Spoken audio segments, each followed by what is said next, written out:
So here you can see the ingredient. I have some Korean ramen. This one is kind of like a little bit thick and chewy, so a bit like a udon noodles. So the frozen dumplings have some miso, some wakame, I soaked them in the cold water already, and some ginger. And I have some water here being boiled. I'm going to cook the noodles first.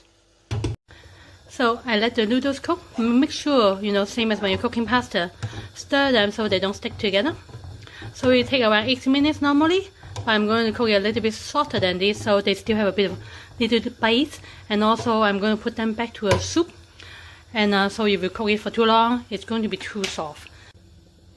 So the base of the soup is like a miso soup.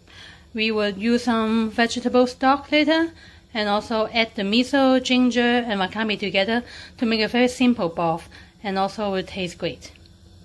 So once it's ready, put them into the sieve, drain off all the water, and I would actually use some cold water to start it cooking.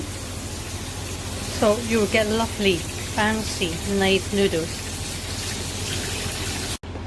It's also very important to wash off all the starch as well. So you see, they're nice and shiny now.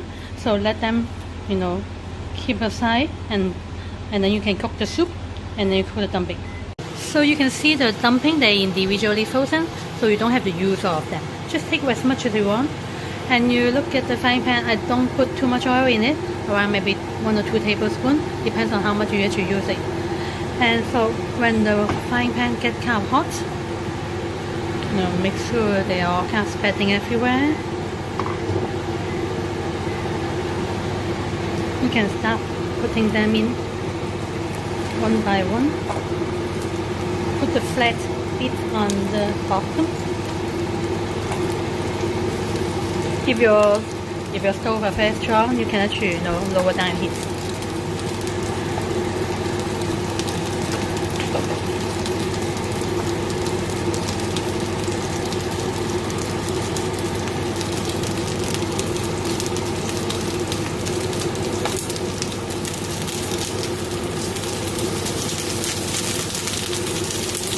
Okay, let it cook until a little bit brown.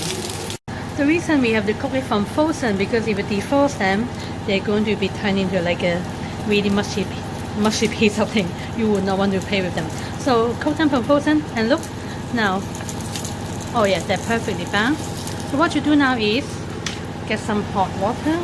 So you don't need too many, around 100 ml. And create a steam. And then cook the bit and lower down your heat. Let it cook for around 8 minutes. So while we are waiting the dumpling to be cooked, so we can actually finish off the noodles. So the miso we have earlier, you're going to put them into the soup. Miso soup is very strong, so not everyone will like it, in a full strength. So I put 2 tablespoons in here for the moment. Let them dissolve.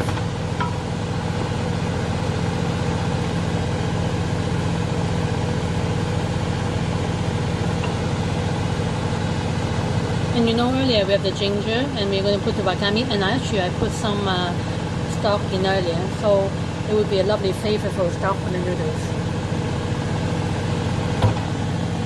So you see the soup now? Maybe too much steam, isn't it?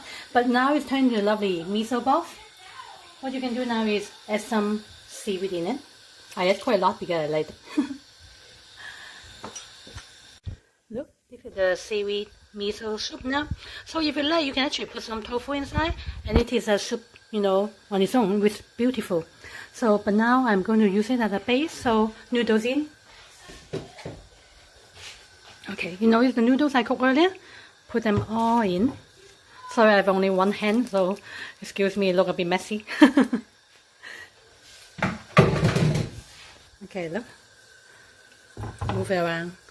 So once it's actually turned back boiling, they're ready. So if you like, you can do some chop up spring onion, and you can put a bit of maybe sesame seed on top later to serve. If you like it a bit spicy, just add some chili sauce. Chili oil, whatever you like. I hope you can smell it. It smells amazing. So you see this now? Oh wow. They all steam cooked.